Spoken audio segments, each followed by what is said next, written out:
Hi friends, you're at Springs of the Desert and I'm Desert Fox.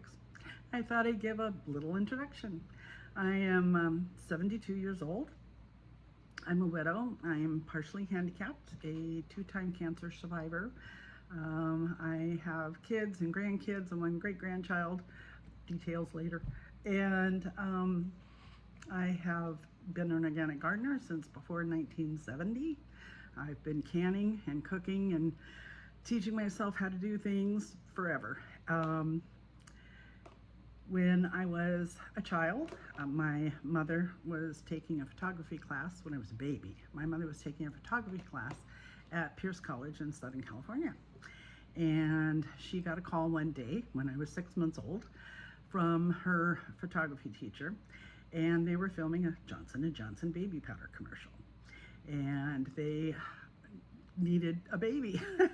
The baby that was scheduled for that day had come in with diaper rash. Well, obviously you can't use the diaper rashy, but for a commercial. So he asked how quick could she get me there, and that was my break into show business. I worked my entire childhood. Ended up with 5 movies, 87 television shows, and over 130 commercials. I did cartoon character voices. I did, oh gosh, even did voices on a French album, and I don't speak French. I worked quite a bit. My mother went on from that photography class to become an automotive photojournalist. And out of that, she was doing a story on high performance driving. So she attended the Carroll Shelby School of High Performance Driving and the Bob Bondurant School of High Performance Driving to do her article. And she fell in love with driving sports cars. So she ended up being the first woman sports car driver. And I was raised a little unusually for a girl. By the time I was 16, I was an auto mechanic and a welder. I taught myself how to gas weld and arc weld, and later went to North Valley Occupational Center in the San Fernando Valley, Southern California, and learned how to heli-arc weld. So by the time I was 16, I was 3 different types of welder, and was the pit crew chief for an off-road race car.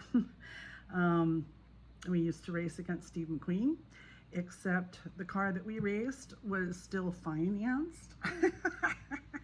And we would drive it to the track, and the person who ended up being my husband, but wasn't at the time, would race, and if he broke it, I had to fix it or we couldn't drive home.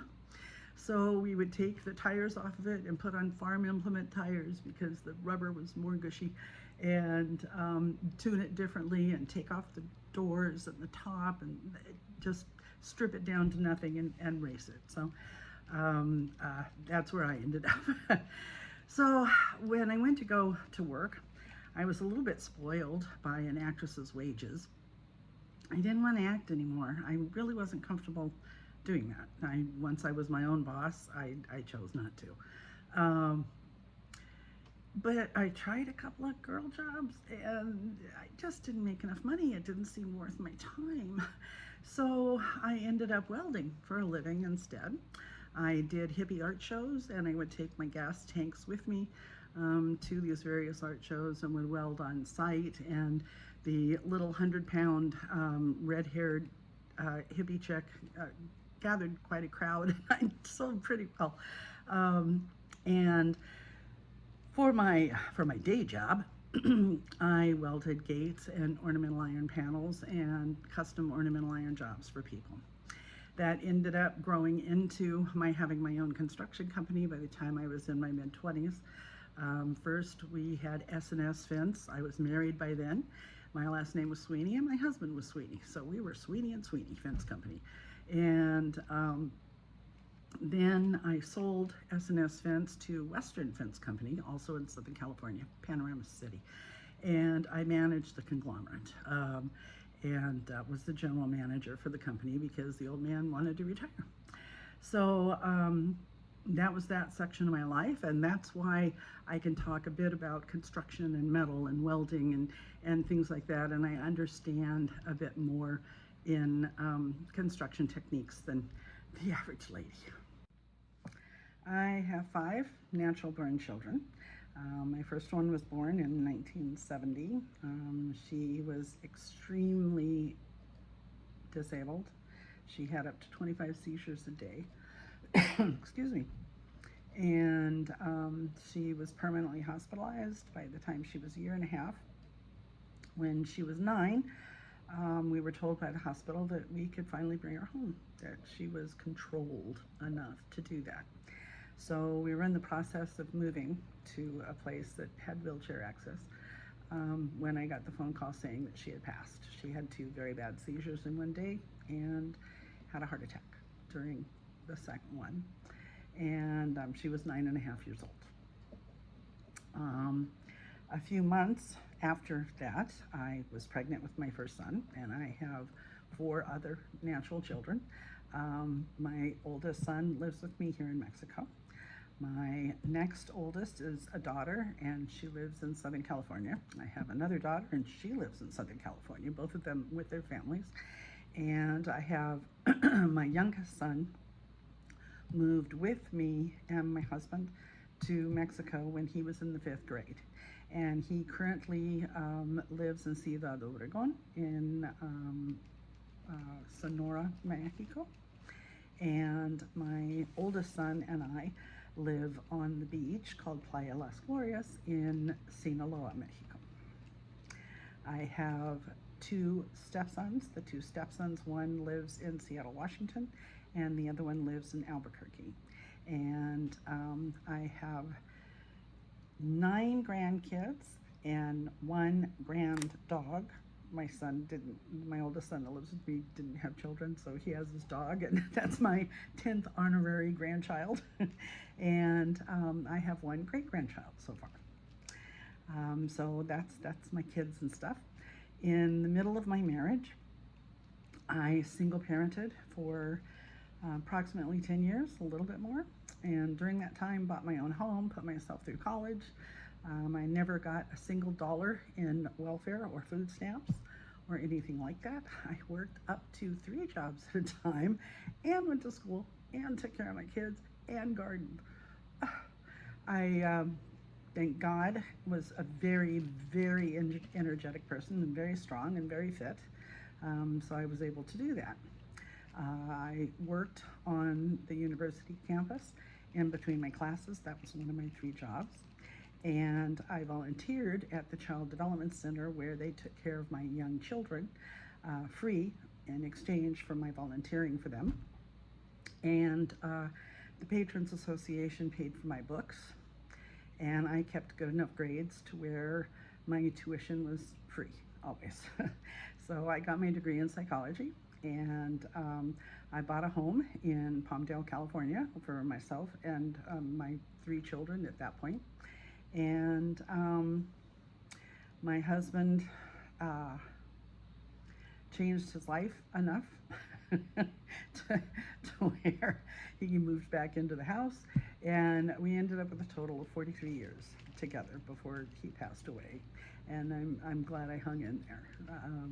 It was a rough 10 years, but I was very productive, and we had a good time after that.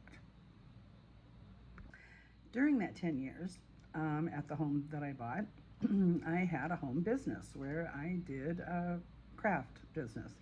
I built things out of wood, and my aunt did ceramics, and I used to go around to construction sites and get the cut-off ends of 2x4s, and I would chop them up and make them up into different, like, 2x4 block things that would say "I love country" on one side and "Merry Christmas" on the other, and stuff like that. My first name is Desert, and my last name is Cowart. So I did desert cow art, and that was my business. So I did life-size plywood cows, and I did rocking cows, and I did kitchen towels. I got giant muslin sheets in the motion picture studios. They cover the sets with these huge sheets of muslin so that nothing is moved and nothing gets dusted, so that everything's the same when they come back to shoot the next day. but they have no place to store all of those, so they were just throwing them away. And I got an agreement with 20th Century Fox for a while with the drapery department, where they gave me the set covers when they threw them away. And I would wash them, and I made aprons out of them, and napkins, and kitchen towels, and all kinds of stuff, and sold them along with the wood products in my store. I also was a photographer. My mother, I told you, was a professional photographer, so of course she taught me how to shoot. And I sold photographs during that time as well. I wrote a couple of magazine articles during that time. I also, and this was awesome, I got to be an animal keeper at the Los Angeles Zoo for a while. I wanted to do a linguistic study with apes. I had an idea. I know Dr. Patterson had Coco, but I had a different idea. There's a man in England that has an animal preserve with a bunch of gorillas in it. He's deceased now, but at the time. And they were actually breeding. So there were a pod of gorillas that communicated with each other in the ways that gorillas communicate, but they were completely used to human interaction. So I wanted to go there, and I wanted to work with one of the babies and teach the baby sign language so that we would actually have an interpreter to another species. That was my big idea, but I kept having babies. It didn't work. I still hope, and I put the idea out there in the universe, hoping that somebody will pick it up and try to do it, because I just think that would be incredible to have an interpreter to another species, to go ahead and teach an animal sign language while it is still growing up and having its normal method of communication with its normal kind. That just thrills me to no end. Any rate, when my husband retired, we decided to move to Mexico. And all of my children were grown except the last, Michael. Michael was kind of late. He has uncles that are older than he is. He was a surprise later in our marriage. So we moved to Mexico, and I'm good at relaxing for a vacation or something, but not for years. And after being here for 3 years with nothing to do, I was going bonkers. I'm definitely too hyper for that. I couldn't have a garden here because we lived right on the beach, and with the salt spray and only sand for soil, it really doesn't work unless you want to grow salt grass. So I started baking cakes for people in the villages around me when it was their birthdays, because they're very poor, and many of the people that I did this for had never had a cake in their life. And I had a small food ministry here for a year and a half, I guess. And during that time, I had this whole list of 84 people, and I knew when all of their birthdays were. So I was making birthday cakes for these people, and they ended up giving me orders. And during Semana Santa, the sleepy little town that I live in gets inundated with tourists. So I would open during Semana Santa and the week following for all the vacationers. And I ended up opening up an actual bakery coffee shop in Wasabe, Sinaloa, which is the town where my son went to school. His private school was there. And I had it for 13 years. It was awesome. It was right across the street from the school that he went to. So all the kids would come over after school. So I ended up being this wonderful honorary aunt to everybody. They would order their birthday cakes from me, and then they would order their quinces from me, and then they would order their bachelor and bachelorette parties, and then their weddings, and then their, baby showers. And it was just awesome. Over 13 years, I got to watch these kids grow, and I got to provide for them, throughout their becoming adults. And it was just incredible. It was awesome. And it was great because I was missing my kids and my grandkids so much that it gave me another outlet for it. So that was lovely. When COVID happened, and I had been fighting was fighting cancer, and my husband had passed away. I had a 5 years just before COVID and after, where my husband died, my father died, my younger brother died, my 16-year-long dog that got me through everybody else's death passed. My house was burglarized. I let go of my business. I had to move because the people that we were renting from wanted to sell their home. And the cancer twice, so it was a rough 5 years. So it took me a while to get back on my feet, and I officially closed my business a year and a half ago. And I was living in a very small rental house in Wasabi, very small. And this April of 2024, I began renting a house back out on the beach again where my husband and I had lived, and went with an option to buy. And this April, I started buying. It is definitely an older home. It is definitely in need of lots of work. But I'm good at doing that, and I understand the construction techniques here, and I'll chip away at it slowly, and that's what part of this channel is the evolution of this house from a very disheveled, beat up, not occupied for 7 years house into something that I hope will be beautiful and lovely and satisfying. So that's part of it. The other parts of this channel will be cooking and gardening and animal husbandry. I plan on getting goats and chickens. I don't have the enclosures for them yet. This past year, I created my closet, my bathroom, my bedroom, fixed the roof. Thank God the landlord paid for most of it, but I paid for a chunk of it too. Fixed the roof. The ceilings aren't fixed yet, but outside part is, so at least the rain doesn't come in anymore. I have videos, oh gosh, do I have videos of the first year that we were here during the monsoon season, and there was as much water inside the house as there was outside. It was insane. My son and I were up for 3 days of taking shifts, emptying buckets.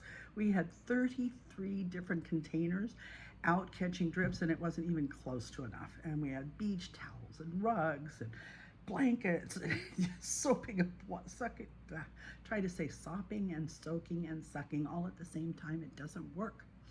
Anyway, getting up the water and taking it outside and wringing them out, it was horrific. This year, not a drop. Thank you, my dear landlords.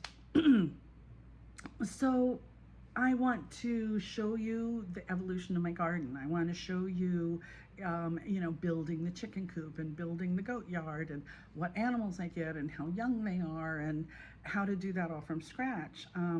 When I had the house where I had my home business, the craft business, I had 60 chickens when I was there, and I sold eggs throughout the neighborhood for everybody, and that was part of the way that I made my living. Obviously not a big part, but I love my girls, and they gave me great additions to the compost pile, and I plan on having that here again. So I hope that you stick in with me, and I hope that I can be entertaining and hopefully a little bit enlightening and educational as well. I'd love to see you around. Thanks for listening.